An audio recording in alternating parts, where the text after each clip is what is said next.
Nemenčinės miestas – tarp miškų ir istorijos.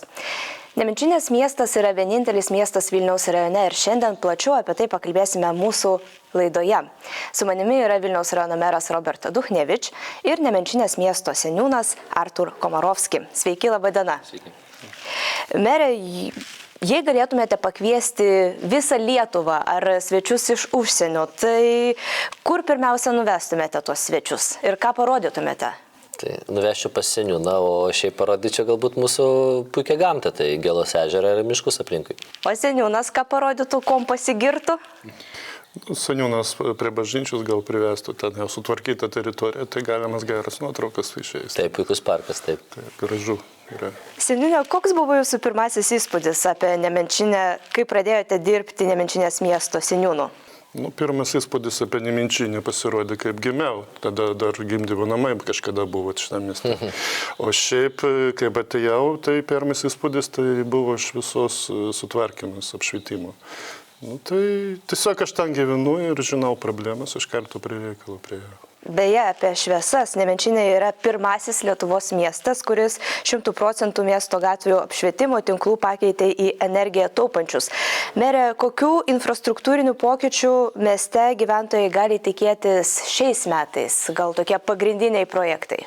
Na tai visų pirma turime vietinės reikšmės kelių, kurie bus asfaltuojami. Čia seniūnas galės pratęsti apie tos darbus konkrečius. Jie yra einamosios sąrašuose ir skirtas finansavimas. Labai džiaugiuosi, kad pavyksta ir dabar sklandžiai bendrauti su valstybinėmis institucijomis ir ta pačia Lietuva, ko pasiekoje praeitais metais gavome finansavimą ir atlikome einamąjį remontą to labai svarbaus objekto, tai centrinio kelio, nes tai yra vizitinė kortelė viso miesto.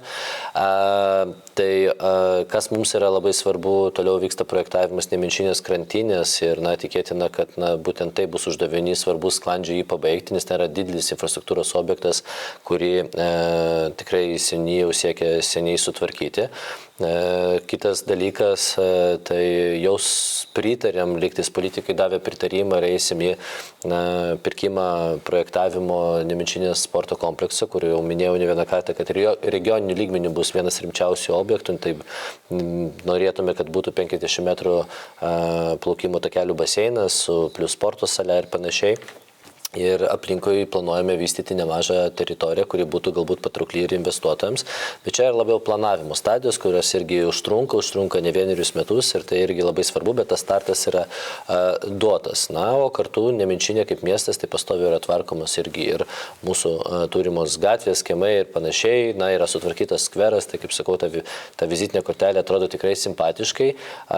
Turime dar aišku iš savivaldybės pusės norą sutvarkyti švietimo infrastruktūrą, turime atnaujinti stadioną, ten žolę, kitus dalykus, bet pabrėšiu, kad yra tokie galbūt nebūtinai susiję, o mūsų labiau vykdomi strateginiai planai tai ir darbai, kaip menų mokyklos, aš jau vadinu, tai Nemenčinės muzikos mokyklos naujasis pastatas ir rudenį jau jį atversime. Tai tikrai bus puikus objektas, kuris tarnaus trečdaliui tikrai Vilniaus rajono gyventojų visai šitai daliai. Seniūne, turite kažką papildyti apie tos infrastruktūrinius projektus? Dar užmiršo meras, kad irgi savivaldybė pratęs projektą dėl tvenkinių valymo, jau patvirtinti pinigai.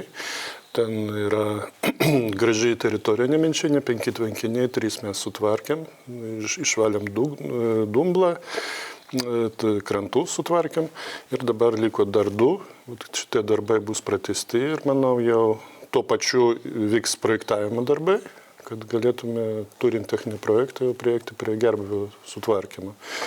Ir dar pratęsim darbus, kaip pėsčiųjų dviračių takai, pavyzdžiui, Švento Mykolo gatvė, Švenčionių gatvė, kur mėgstamiausia vieta pasivaikščioti mūsų gyventojams. Ir taip toliau, parkavimo aikštelės kai kurias. Viskas priklausys nuo turimų lėšų. Reikia turbūt dar pabrėžti, kad kadangi Nemenčinės miesto seniūnija iš karto jungiasi su Nemenčinės kaimiškąja seniūnija, mes ten turime vis vienas tokį sklandų sujungimą dėl labai gražių vaizdingų maršrutų ir takų, tai miesto seniūnija planuoja atitinkamai ir tiltelių ten per upelį įrengimą, sujungimą, atitinkamai gal takų praplėtimą ir į kitą pusę kitos seniūnijos. Tai čia bendarbiaudamas dvi seniūnijas tikrai ta infrastruktūra tokia puikiai kūrė. Tai galima prisiliesti prie tos gamtos gyvai. O kas liečia sveikatos apsaugos sritį, atsinaujina Nemenčinės poliklinika, žinome, kad yra pritraukiamas ir personalas. Kokie dar planai? Tai planai dabar pavyko išdiskutuoti yra gan rimti. Pažiūrėsime, kaip seksis šie metai, nes bus skiriamas, jeigu bus patvirtintas sklandžiai biudžetas, finansavimas Nemenčinės poliklinikai ruošti projektą įstaigos plėtrai. Tai statysim iš vis naują poliklinikos pastatą, kurį planuotume plėsti, kad daugiau pacientų galėtume priimti, nes dabar turime dėka irgi pasikeitusios gal vadovybės tokią tendenciją, kad gydytojai nori ateiti pas mus dirbti, bet nėra vietų, kur dirbti. Tai tikrai matome didelį potencialą ir vėlgi matome, kaip dinamiškai auga ir kitos aplinkui seniūnijos, kurios galėtų priimti naujus pacientus. Taip pat matome, kad iš Vilniaus pusės, iš Antakalnio pusės irgi mūsų gyventojai galėtų grįžti ten, kurie lanko kitas įstaigas sveikatos. Tai šitas projektas tikrai iki 30 metų bus vienas tokių rimčiausių projektų Vilniaus rajone. Tai svarbiausia, kad šiais metais pavyktų tinkamai nupirkti ir pradėti jau projektavimo darbus. Bet nepaisant to, kas į ateitį numatoma, tai noriu pasidžiaugti, kad tas dėmesys į tos nutolusios vietovės regionus irgi yra.